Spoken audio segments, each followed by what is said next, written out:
Hey folks, it's Mr. Last. I'm gonna hit up the two problems 2-62 and 2-63. They deal with finding other trig ratios when you already know a trig ratio. So in 62, what we know cosine of theta equals 4/5.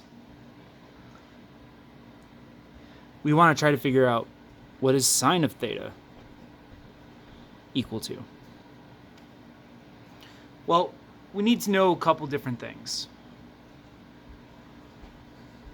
First, this is one way, so we could draw a triangle. And we could solve for the angle and go from there, but that's a little unnecessary, and I'll show you why.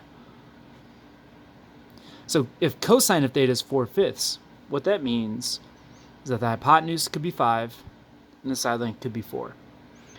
It could also be hypotenuse is 1, the side length is 4/5. I'm going to do it like this because I think it'll make my life easier. Now I just need to figure out what this side length is. Knowing that this is a right triangle, I could solve for this side length. So let's see. 4 squared plus y squared equals 5 squared.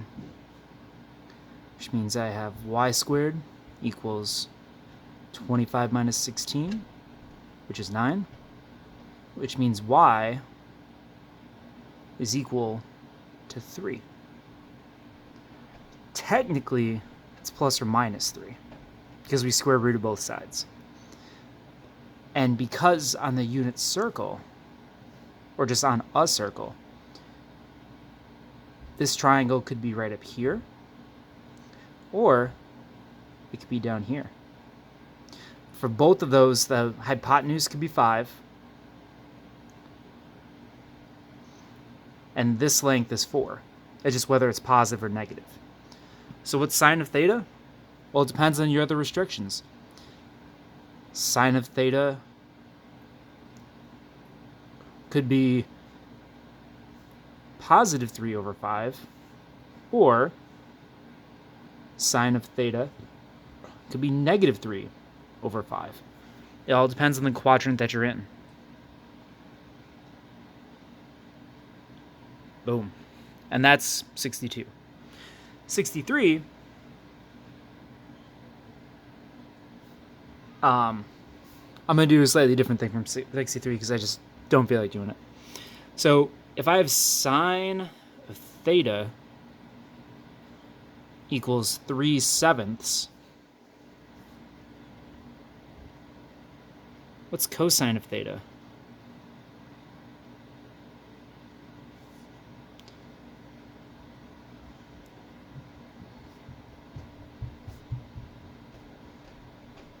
And tangent of theta. Well, let me draw a triangle. Let me think. When sine is positive, so I could draw a triangle that looks like this.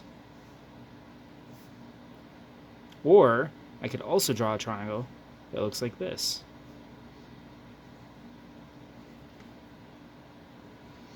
In either of these triangles, I could go 7 and 3, 7 and 3, and it'd be true.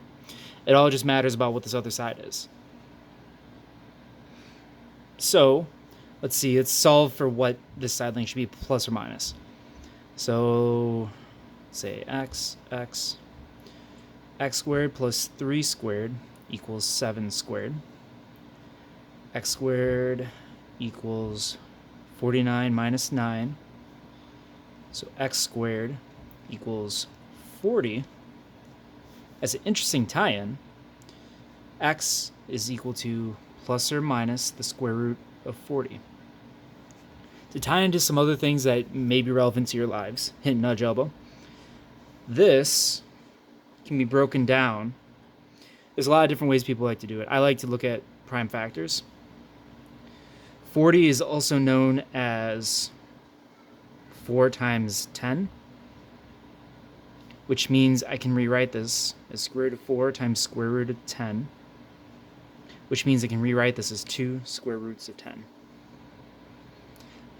I can say x is equal to plus or minus 2 square roots of 10.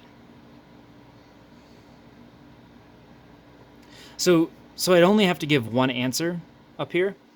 I'm going to say that theta is between pi over 2 and pi. What that means is I'm going to be using this one over here,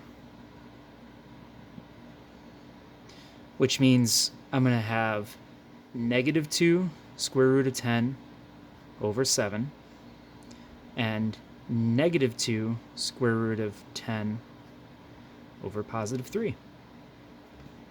Boom. And those are the two problems I wanted to show you related to how do you find the other trigonometric ratios given one of them.